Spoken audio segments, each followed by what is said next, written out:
Thank you for joining us for our Important Environmental Considerations for Historic Documents webinar. My name is Melissa Koulis. I am the Marketing Director at Data Preservation Solutions, and I'll be your host. Paper is susceptible to its environment. We can see evidence of this with old yellowed newspapers that have become brittle, or books covered in mold that were stored in a hot and humid area. To properly preserve your historical county records, you need to provide the best environment possible. Whether you have documents in waiting that are in need of preservation, or you have books and files that have already been preserved, it's important to provide the best conditions to extend their life and minimize or slow the rate of deterioration. What does that look like? Well, first, let's touch on some of the environmental elements that cause damage to begin with. Light, especially sunlight, is not a friend of paper.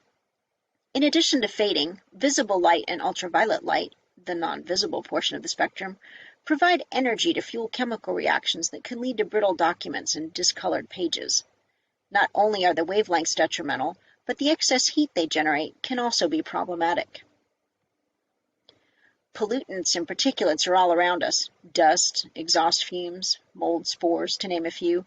Many of these pollutants provide nutrients that attract insects and other pests, and mold spores, which are always present, are just lying dormant, waiting for the proper conditions to start growing. Temperature and relative humidity, which I'll cover on the next slide, are closely tied to one another and are probably the two most important factors. The safe temperature range is generally agreed to be between 35 and 65 degrees Fahrenheit, while avoiding extreme swings.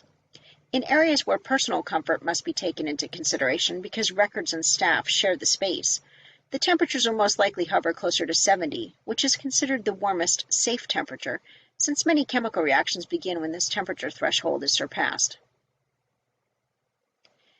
Relative humidity is the amount of water vapor the air is holding right now as a percentage of what it would be holding if it was saturated. Since warmer air can hold more water molecules than cooler air, as the temperature increases, relative humidity decreases, and vice versa. Generally, it's best to keep relative humidity between 30 and 60%.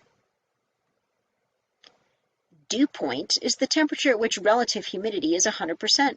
In this diagram, the dew point is 55 degrees.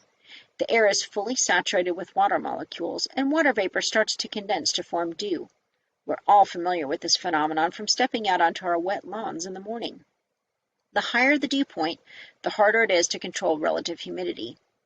The dew point is important because it affects the internal building temperature and relative humidity. It's important to manage the extremes, which are more likely to occur here in Texas in the summer months, and not panic when your readings exceed the recommended safe zones. Is it a short-lived event, an aberration, or a long-term trend? Here are some considerations. Starting with the big picture, you'll want to look at the building itself and work inward towards storage rooms and even microenvironments. You can think of it like an onion with several layers. Some environmental controls will need to occur at the building level, while others can happen at the room or storage level. How well does your building keep the outside environment outside? Is it well insulated? Are there vapor barriers in place to keep moisture out? Do the windows need to be recaulked? Do the gutters direct water away from the building, or does it pond and allow moisture to seep into the exterior walls? Is the roof sound? Moving inside, what is your storage area like? Have you mitigated light exposure by covering windows, installing UV filters, or changing to LED lights? Have you sealed all openings and cracks that lead to the exterior? Have you installed door sweeps and gaskets to seal the doors from dust and other contaminants when they're closed? Do you limit food in storage areas to keep from attracting rodents and insects? Are you regularly maintaining the HVAC system and changing filters on a set schedule? And do you utilize a HEPA filter on your vacuum to limit dust contamination? According to the Dictionary of Archives terminology, a microenvironment is defined as the physical conditions of temperature, air quality, relative humidity, and other factors that exist in immediate proximity to archival records, such as within an envelope, box, film can, exhibit case, or the film of air surrounding the bound volumes on a shelf. For our discussion, a microenvironment can be an archival storage box, a book binder, or even a filing cabinet. They are viable options in a mixed-use area where records and office staff both share space. These enclosures help to reduce exposure to light, dust, mold spores, and other contaminants, and they can help buffer fluctuations in relative humidity. Although enclosures can help protect documents, they can also harbor dangers. They limit airflow and circulation, which can lead to mold growth. Remember, mold spores are always present and can grow in a wide temperature range. Think of your refrigerator. In general, dark and moist environments with poor air circulation are ideal conditions for mold. Air exchange is also important if there's an off-gassing from the holdings, like acetic acid from microfilm degradation. Additionally, enclosures tend to buffer from rapid fluctuations in relative humidity, which is good for the short term. But if the relative humidity remains at an elevated level for an extended period of time, this same enclosure can be a breeding ground for mold, especially if you infrequently check your enclosed items.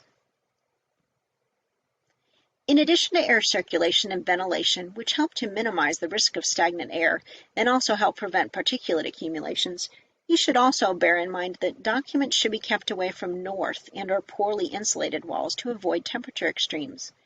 You should also avoid anywhere where a cold surface could lead to condensation. This might include windows, metal shelving, even filing cabinets if the room is not well insulated. It's also recommended that concrete block walls be primed and painted, and concrete floors be sealed to help prevent moisture seepage and particulate accumulations from concrete dust. To wrap up, it's important to avoid the extremes. Non-climate controlled buildings should be avoided, especially for long-term storage.